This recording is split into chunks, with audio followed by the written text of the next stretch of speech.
Hi hello ನಮಸ್ಕಾರ ಸ್ನೇಹಿತರೆ. ಕೊನೆಗೂ ಕೂಡ ಇಲ್ಲಿ ವಂಶಿ ಅಚ್ಯುತ್ ಮತ್ತೆ ಭೂಮಿಯ ಮದುವೆ ಸತ್ಯವನ್ನ ರಿವೀಲ್ ಮಾಡಿಬಿಟ್ರ. ಈ ಕಡೆ ವಂಶಿ ಮತ್ತೆ ಅಂಚುಗೆ ಮದುವೆ ಫಿಕ್ಸ್ ಮಾಡೋಕೆ ಮುಂದಾದಂತಹ ಮನೆಯವರ ವಿರುದ್ಧವಾಗಿ ನಿಂತ್ಕೊಂಡ್ರ ದೇವ್ಯಾನಿ. ಏನಾಯ್ತು, ಏನ್ ಕತೆ, ಇದು ಎಲ್ಲವನ್ನ ಕೂಡ ತಿಳ್ಕೋಬೇಕು ಅಂದ್ರೆ ಈಗಲೇ ನಮ್ಮ ಈ ಚಾನಲ್ನ ಸಬ್ಸ್ಕ್ರೈಬ್ ಮಾಡಿ, ಹಾಗೆ ಒಂದು ವಿಡಿಯೋವನ್ನ ಪೂರ್ತಿಯಾಗಿ ನೋಡೋದನ್ನ ಯಾವುದೇ ಕಾರಣಕ್ಕೂ ಕೂಡ ಮರಿಬೇಡಿ. ಇಲ್ಲಿ ಭೂಮಿ ಮತ್ತೆ ಅಚ್ಯುತ 9th month wedding anniversary celebration ಅನ್ನ ಮಾಡ್ತಾರೆ. ಇಲ್ಲಿ ವಂಶಿ ಅಂತಾನೆ ಹೇಳ್ಬೋದು. ಇಲ್ಲಿ ವಂಶಿಯ ಒಂದು ನಡವಳಿಕೆಗೆ ಅಚ್ಯುತ್ ಕೆಂಡಾಮಂಡಲ ಆಗ್ತಾರೆ. ಆದ್ರೂ ಕೂಡ ಇಲ್ಲಿ ಭೂಮಿ ಕನ್ವಿನ್ಸ್ ಮಾಡಿ ಅಚ್ಯುತನ್ನ ಆ ಒಂದು ಸೆಲೆಬ್ರೇಷನ್ಗೆ ಕರ್ಕೊಂಡು ಬರ್ತಾರೆ ಎಲ್ಲರ ಮುಂದೆ.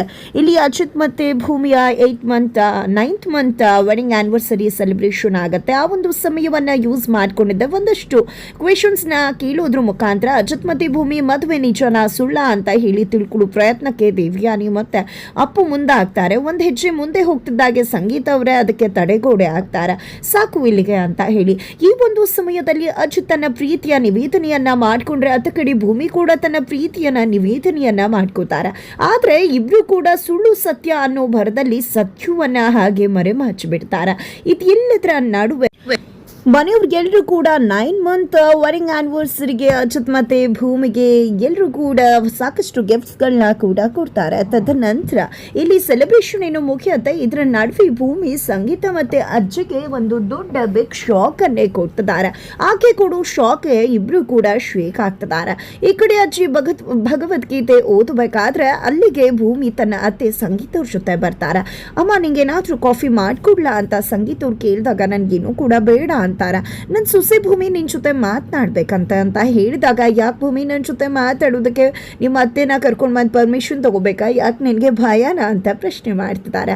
ಅದು ಹಾಗಲ್ಲ ಅಜ್ಜಿ, ನಾನು ವಂಶಿಯವ್ರ ಬಗ್ಗೆ ಮಾತಾಡಬೇಕಿತ್ತು. ವಂಶಿಯವ್ರಿಗೆ ಎಷ್ಟೆಲ್ಲ ಒಳ್ಳೆಯವ್ರಲ್ವಾ, ವಂಶಿಯವ್ರ ವಿಷಯನ ಅಜಿತ್ ಸಾಹೇಬ್ರ ಹತ್ರ ಹೇಳೋಣ ಅನ್ಕೊಂಡ್ರೆ ಮೊಸರಲ್ಲೂ ಕಲ್ಲು ಹುಡ್ಕೋ ರೀತಿ ಅಜಿತ್ ಸಾಹೇಬ್ರು ಸುಮ್ಮನೆ ಕೋಪ ಮಾಡ್ಕೊಂಡ್ಬಿಡ್ತಾರೆ. ಅವ್ರು ಕಂಡ್ರೆ ಅವ್ರಿಗೆ ಆಗೋದೇ ಇಲ್ಲ. ಅವ್ರಿಗೂ ಕೂಡ ಗೊತ್ತು ಅವ್ರು ತುಂಬ ಒಳ್ಳೆಯವರು ಅಂತ, ಆದರೂ ಕೂಡ ಏನೋ ಒಂದು ರೀತಿ ಕೋಪ ಮಾಡ್ಕೋತಾರೆ. ಹಾಗಾಗಿ ನಿಮ್ಮಿಬ್ರಿಗೆ ಅರ್ಥ ಆಗತ್ತೆ ಅಂತ ನಾನು ನಿಮ್ಮೊಬ್ರ ಹತ್ರ ಮಾತಾಡಬೇಕು ಅಂತ ಬಂದೆ ಅಂತ ಹೇಳ್ತಾರೆ. ಏನು ವಿಷಯ ಏನು ಅಂದಾಗ ನನಗೆ ಆ ವಂಶಿಯವ್ರಂದರೆ ತುಂಬಾ ಇಷ್ಟ. ಅವ್ರಿಗೆ ಎಷ್ಟು ಒಳ್ಳೆಯವರಲ್ಲ, ಎಂಥ ಒಳ್ಳೆ ನೇಚರ್ ಇದೆ, ಎಂಥ ಒಳ್ಳೆ ಮನಸ್ಸಿದೆ, ನಿಜವಾಗ್ಲೂ ಅಂತ ಹುಡುಗರೆ ಸಿಗೋದು ತುಂಬ ಅಂದರೆ ತುಂಬ ಕಷ್ಟ ಆಗತ್ತೆ ಅಂತ ಹೇಳಿದಾಗ ಇಲ್ಲಿ ಸಂಗೀತ ಮತ್ತು ಅಜ್ಜಿ ಅನ್ಕೋತಾರೆ, ಏನಪ್ಪ ಈ ಭೂಮಿ ಏನು ಮಾತಾಡ್ತಿದ್ದಾಳ ಅಂತ ಹೇಳಿ ಅನ್ಕೋತಾರೆ. ಏನು ವಂಶಿ ಜೊತೆ ಮದುವೆ ಆಗ್ಬಿಡ್ಬೇಕು ಅಂತ ಏನಾದ್ರು ಮಾತು ಕೀತಾಡ್ತಿದ್ದಾಳ ಅಂತ ಹೇಳಿ ಗಾಬರಿ ಆಗಿದೆ. ಯಾಕೆ ಭೂಮಿ ಅಜ್ಜಿ ಜೊತೆ ಜಗಳ ಮಾಡ್ಕೊಂಡ್ಯಾ ಅಂದಾಗ ಅಜಿತ್ ಸಾಹೇಬ್ರ ಜೊತೆ ವಂಶಿಯವರ ವಿಷಯಕ್ಕೆ ಜಗಳ ಆಗ್ತಿರುತ್ತೆ ಅಂತ ಹೇಳ್ತಾಳೆ. ಜೊತೆಗೆ ಅಜಿತ್ ಸಾಹೇಬ್ ಯಾವಾಗ್ಲೂ ಕೂಡ ಕುರ್ರ ಅಂತಿರ್ತಾರೆ ವಂಶಿಯವರ ವಿಷಯದಲ್ಲಿ ಅಂತ ಹೇಳ್ತಾರೆ.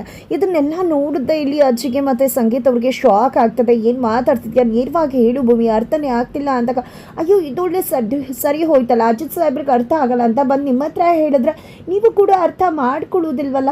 ನಿಜಕ್ಕೂ ಇವತ್ತಿನ ಅವರ ಮನಸ್ಥಿತಿನ ಯಾಕೆ ನೀವು ಅರ್ಥ ಮಾಡ್ಕೋತಿಲ್ಲ, ನೀವಾದ್ರೂ ಇವತ್ತಿನ ಜನರೇಷನ್ ಅರ್ಥ ಮಾಡ್ಕೋತಾರೆ ಅಂತಾನೆ ನಾನು ಹೇಳೋಕೆ ಅಂತ ಬಂದೆ ಅಂತ ಭೂಮಿ ಹೇಳಿದಾಗ ಇನ್ನಷ್ಟು ತಲೆಗೆಟ್ಟೋಗ್ಬಿಡುತ್ತೆ ಅವರಿಬ್ಬರಿಗೆ.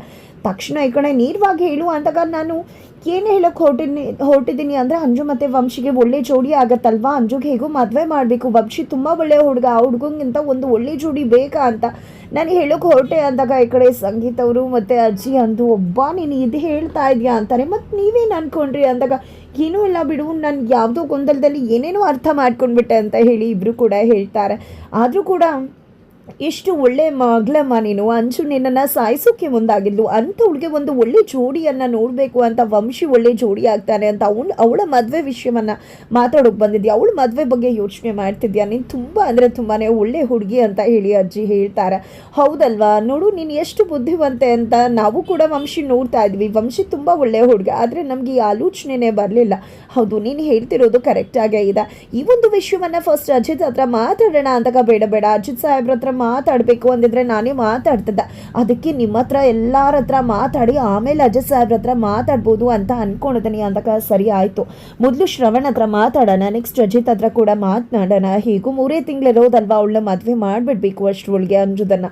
ಹಾಗಾಗಿ ಕೊನೆಗೂ ಕೂಡ ವಂಶಿ ಜೊತೆನೆ ಅವಳ ಮದುವೆ ಮಾಡೋಣ, ತುಂಬ ಒಳ್ಳೆ ಪೀರ್, ದೇವ್ಯಾನಿ ಕೂಡ ಖಂಡಿತ ಒಪ್ಕೋತಾರೆ ಅಂತ ಸಂಗೀತ ಮತ್ತು ಇಲ್ಲಿ ಅಜ್ಜಿ ಹೇಳ್ತಿದ್ದಾರೆ. ಈ ಕಡೆ ಹಾಡಿ ಹೋಗ್ಲಿ ಬಿಡ್ತಾರೆ ಭೂಮಿಯನ್ನು.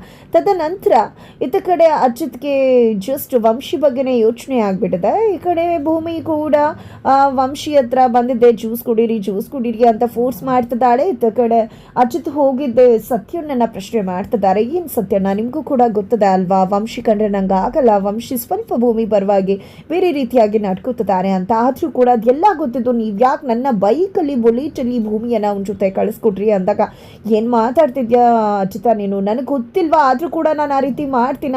ನೋಡು ನೀನು ಕೂಡ ಬೆಳಿಗ್ಗೆ ಏನು ಮಾಡಿದೆ, ಅವ್ನ ಮಾತನ್ನ ನಂಬ್ಕೊಂಡು ಬೈಕ್ ಬಿಟ್ಬಿಟ್ಟು ಕಾರಲ್ಲಿ ಕರ್ಕೊಂಡು ಹೋದೆ ಅಲ್ವಾ, ನಿನ್ನಂಥವನ್ನೇ ಅವನು ಅಷ್ಟರ ಮಟ್ಟಿಗೆ ಮ್ಯಾನಿಪ್ಯುಲೇಟ್ ಮಾಡಿದಾನೆ. ನಾನು ಮ್ಯಾನಿಪ್ಯುಲೇಟ್ ಆಗೋದಿಲ್ವಾ ಹೇಳು, ಯಾವುದೇ ಕಾರಣಕ್ಕೂ ಕೂಡ ನನಗಂತೂ ಆ ರೀತಿ ಅನ್ನಿಸ್ತಿಲ್ಲ. ಜೊತೆಗೆ ನೀನು ಅನ್ಕೊಂಡಾಗೆ ಆಯಿತು ಅಂತ ಅಂದ್ಕೊಂಡ್ರು, ಭೂಮಿದು ನಿಂದು ಹೇಗೂ ಕಾಂಟ್ರಾಕ್ಟ್ ಮ್ಯಾರೇಜು, ಜೊತೆಗೆ ನಮ್ಮಿಬ್ಬರನ್ನೇ ಮರಳು ಮಾಡಿಬಿಟ್ಟ.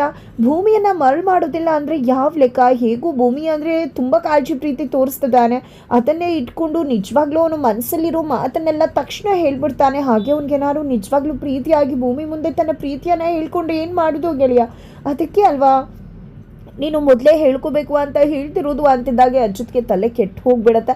ಅದಕ್ಕೆ ಸರಿಯಾಗಿ ಇದ್ದ ಕಡೆ ಭೂಮಿ ಹೊರಗಡೆ ಬಂದಿದ್ದೆ, ವಂಶಿ ಅವರೇ ಜ್ಯೂಸ್ ಕುಡೀರಿ, ತಗೊಳ್ಳಿ, ನೀವು ಕುಡಿಲೇಬೇಕು, ನಿಮಗೆ ನನ್ನ ಫ್ರೆಂಡ್ಶಿಪ್ ಮೇಲೆ ಪ್ರೀತಿ ಇದ್ದರೆ ಖಂಡಿತ ಕುಡೀರಿ, ಹಾಗೆ ಹೀಗೆ ಅಂತ ಫೋರ್ಸ್ ಮಾಡ್ತಿರ್ತಾಳೆ. ಅಷ್ಟರಲ್ಲಿ ಇಲ್ಲಿ ಸತ್ಯನ ಅಲ್ಲಿಂದ ಹೊರಟ್ಬಿಡ್ತಾರೆ. ಈ ಕಡೆ ಅಜಿತ್ ಬಂದಿದೆ, ಜ್ಯೂಸ್ ತಗೋತಾರೆ. ಅಜಿತ್ ಸಾಹೇಬ್ರೆ ಇದು ನಿಮ್ಗೆಲ್ಲ, ನಿಮಗೆ ಟೇಬಲ್ ಮೇಲಿದೆ, ಇದು ನನ್ನ ವಂಶಿ ಅವ್ರಿಗೆ ಅಂತ ತೊಗೊಂಡು ಬಂದಿದ್ದು, ಕೊಡಿ ಅಂತ ಹೇಳ್ತಿದ್ದಾರೆ. ತದನಂತರ ಇಲ್ಲಿ ಅಜಿತ್ ಒಂದು ಮಾತನ್ನ ಹೇಳ್ತಾರೆ, ನಿಜವಾಗ್ಲೂ ನಿಮ್ಮ ಮದುವೆಯನ್ನು ನಾವಿಬ್ರು ಸೇರ್ಕೊಂಡೆ ಮಾಡಿಬಿಡ್ಬೇಕು ಅಂದಾಗ, ಹೌದಾ ಅಲ್ಲಿವರೆಗೂ ನೀವು ಜೊತೆಯಾಗಿರ್ತೀರಾ ಅಂತ ಪ್ರಶ್ನೆಯನ್ನು ರೈಸ್ ಮಾಡಿಬಿಡ್ತಾರೆ ವಂಶಿ. ಒಂದು ಪ್ರಶ್ನೆ ನಿಜಕ್ಕೂ ಭೂಮಿ ಮತ್ತು ಅಜಿತ್ಗೆ ಶಾಕ್ ಕೊಡುತ್ತೆ. ತಕ್ಷಣ ಇಲ್ಲಿ ಅಜಿತ್ ಕೋಪ ಮಾಡಿಕೊಂಡು ಹೋಗ್ತಾರೆ, ಭೂಮಿ ಕೂಡ ಹೋಗ್ತಾರೆ. ಯಾರು ಇದನ್ನೆಲ್ಲ ಹೇಳಿದ್ದು, ನಮ್ಮಿಬ್ರಿಗೆ ಬಿಟ್ಟರೆ ಯಾರಿಗೆ ಗೊತ್ತು, ಇದು ಸತ್ಯನೇ ಗೊತ್ತದ, ಸತ್ಯನೇ ಹೇಳಿಲ್ಲ, ಆದರೆ ನೀನೇ ಹೇಳಿರ್ಬೋದಲ್ವಾ ವಂಶಿಗೆ ನಮ್ಮಿಬ್ರದ್ದು ಕಾಂಟ್ರಾಕ್ಟ್ ಮ್ಯಾರೇಜ್ ವಿಷಯ ಅಂದಾಗ, ಏನು ಮಾತಾಡ್ತಿದ್ರ ನೀವು, ಹೋಗೋಣ ಬನ್ನಿ ಅವರನ್ನೇ ಕೇಳೋಣ, ನಿಮಗೆ ನನ್ನ ಮೇಲೆ ನಂಬಿಕೆ ಇಲ್ಲ ಅಂದ್ರೆ ಅಂತ ಹೇಳಿ ಅಜಿತ್ನ ಕರ್ಕೊಂಡು ಬರ್ತಾಳೆ. ಅದ ಕಡೆ ಅಜಿತ್ ನಾನು ಬರುವುದಿಲ್ಲ, ನೀನೇ ಹೋಗಿ ಕೇಳು ಅಂತ ಹೇಳಿ ಭೂಮಿಯನ್ನು ಕಳಿಸ್ತಾರೆ. ಭೂಮಿ ಬಂದಿದ್ದೆ, ನೀವು ಯಾಕೆ ನನ್ನ ಮತ್ತು ಅಜಿತ್ ಸಾಹೇಬ್ರನ್ನ ಒಂದಾಗಿರ್ತೀರಾ ಅಂತ ಕೇಳಿದ್ದು ಅಂತ ಹೇಳಿದಾಗ, ಯಾಕೆ ನಾನು ಹೇಳಿದ್ರಲ್ಲಿ ತಪ್ಪೇನಿದೆ, ಇವತ್ತಿನ ಮದುವೆಗಳು 2-3 ವರ್ಷಕ್ಕೆ ಮುರಿದು ಹೋಗ್ತವೆ, ಡಿವೋರ್ಸ್ ಆಗ್ತಾರೆ. ಅದೇ ರೀತಿಯಾಗಿ ಕೆಲವೊಂದು ಜನ ಅಂತೂ ಕಾಂಟ್ರಾಕ್ಟ್ ಮ್ಯಾರೇಜೇ ಆಗಿಬಿಡ್ತಾರೆ, ಒಂದಿಷ್ಟು ವರ್ಷ ಜೊತೆಲಿರೋಣ ಅಂತ. ಅದೇ ರೀತಿಯಲ್ಲಿ ನೀವು ಕೂಡ ಕಾಂಟ್ರಾಕ್ಟ್ ಮ್ಯಾರೇಜ್ ಆಗಿರಬಹುದು ಅಂತ ಹೇಳ್ತಿದ್ದಾಗ, ಏನು ಮಾತಾಡ್ತಿದ್ರ ನೀವು ಅಂತ ಭೂಮಿ ಕೆಂಡ ಆಗ್ತಾಳೆ. ಆ ರೀತಿ ಹೇಳಿದ್ರೆ ಅರ್ಥ ನಿಮಗೂ ಕೂಡ ಗಿವೋರ್ಸ್ ಆದರೆ ನಾನು ನಿಮ್ಮನ್ನು ಹಾರಿಸ್ಕೊಂಡು ಹೋಗೋಣ ಅಂತ, ನೋಡಿ ತಾಳಿನ ಯಾವಾಗಲೂ ಜೊತೆಲೇ ಇಟ್ಕೊಂಡಿದ್ದೀನಿ ಅಂತ ಹೇಳ್ತಿದ್ದಾಗೇನೆ ಇಲ್ಲಿ ಅಜ್ಜದ ಕೋಪ ಮಾಡಿಕೊಂಡು ಬರ್ತಿದ್ದಾರೆ. ಭೂಮಿ ಶಾಕ್ ಆಗ್ತಾರೆ. ನಂತರ ನಂಬಿಟ್ರ ತಮಾಷೆ ಮಾಡಿದೆ ಕಂಡು, ಮುಖ ನೋಡಿ ಹೇಗಾಗಿದೆ ಅಂತ, ಸುಮ್ಮನೆ ಹಾಗೆ ಹೇಳಿದೆ ಅಂತ ಹೇಳ್ತಾರೆ. ಅಷ್ಟರಲ್ಲಿ ಅಜಿತ್ ಸಾಹೇಬ್ರೆ ಯಾಕೆ ನಿಮಗೆ ನನ್ನ ಕಂಡ್ರೆ ಹೊಟ್ಟೆ ಕಿಚ್ಚು ಅಂತ ಹೇಳಿ ವಂಶಿ ಅಲ್ಲೇ ಕೇಳ್ತಿದ್ದಾರೆ. ನಾನು ಆ ರೀತಿ ಮಾತಾಡಿದೆ ಅಂತ ನಿಮಗೆ ಗಾಬರಿ ಆಯ್ತು, ಅದರಲ್ಲಿ ಏನಿದೆ, ನಾನು ಏನೇ ಹೇಳಿದೆ, ಒಂದು ಫ್ರೆಂಡ್ಶಿಪ್ ಅಂತ ಹೇಳ್ತಿದ್ರ, ಒಂದು ಫ್ರೆಂಡ್ಗೋಸ್ಕರ ನೀವಿಬ್ರು ನಾನು ಮದುವೆ ತನಕ ಬರ್ತೀನ ಅನ್ನೋದೇ ನನಗೆ ಡೌಟು. ನಾನು ಮದುವೆ ತನಕ ಫ್ರೆಂಡ್ಶಿಪ್ ಇಟ್ಕೊಂಡಿರ್ತೀರ, ನೀವು ಒಂದಾಗಿರ್ತೀರ ಅನ್ನೋ ಅರ್ಥದಲ್ಲಿ ಆ ರೀತಿ ಹೇಳಿದೆ ಅಂತಾನೆ ವಂಶಿ ಟ್ರ್ಯಾಕನ್ನೇ ಚೇಂಜ್ ಮಾಡಿಬಿಡ್ತಾರೆ. ತದನಂತರ ಇಲ್ಲಿ ಭೂಮಿ ಮನಸ್ಥಿತಿಯನ್ನು ಸರಿಪಡಿಸಬೇಕು ಅಂತ ಅಜಿತ್ ಬೆಳಗ್ಗೆನೆ ರಂಗೋಲಿ ಹಾಕ್ತಿದ್ದಾರೆ. ಈ ಕಡೆ ಭೂಮಿ ಬಂದಿದ್ದೆ, ಅಜಿತ್ ಸಾಹೇಬ್ರು ಪಾಪ ರಂಗೋಲಿ ಹಾಕ್ತಿದ್ದಾರೆ, ಬರದೇ ಇದ್ರು ಕೂಡ ನನ್ನ ಸಮಾಧಾನ ಮಾಡೋದಕ್ಕೆ, ಕನ್ವಿನ್ಸ್ ಮಾಡೋದಕ್ಕೆ. ಆದರೆ ಯಾವುದೇ ಕಾರಣಕ್ಕೂ ಕೂಡ ನಾನು ಕನ್ವಿನ್ಸ್ ಆಗಬಾರ್ದು ಅಂತ ಅಂದ್ಕೊಂಡು ಬಂದಿದ್ದೆ.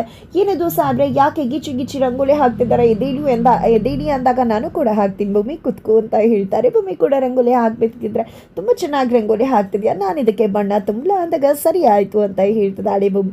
ಕೊನೆಗೂ ಬಣ್ಣ ತುಂಬೋದ್ರ ಮುಖಾಂತರ ಇಲ್ಲಿ ಅಜಿತನ ಪ್ರೀತಿಯನ್ನು ನಿವೇದನೆ ಮಾಡ್ಕೋತಾರೆ ಭೂಮಿ ಬಳಿ ಅನ್ನೋದನ್ನ ಕಾದು ನೋಡಬೇಕಾಗಿದೆ. ಜೊತೆಗೆ ಇಲ್ಲಿ ವಂಶಿಯ ವಿಷಯವೇನಾದರೂ ದೇವಿಯಾನಿಗೆ ಗೊತ್ತಾದರೆ ಖಂಡಿತವಾಗ್ಲೂ ದೇವಿಯಾನಿ ವಂಶಿಯನ್ನ ಮನೆಯಿಂದ ಹೊರಗಡೆ ದಬ್ಬಕ್ಕೆ ಮುಂದಾಗುವುದಂತೂ ಗ್ಯಾರಂಟಿ.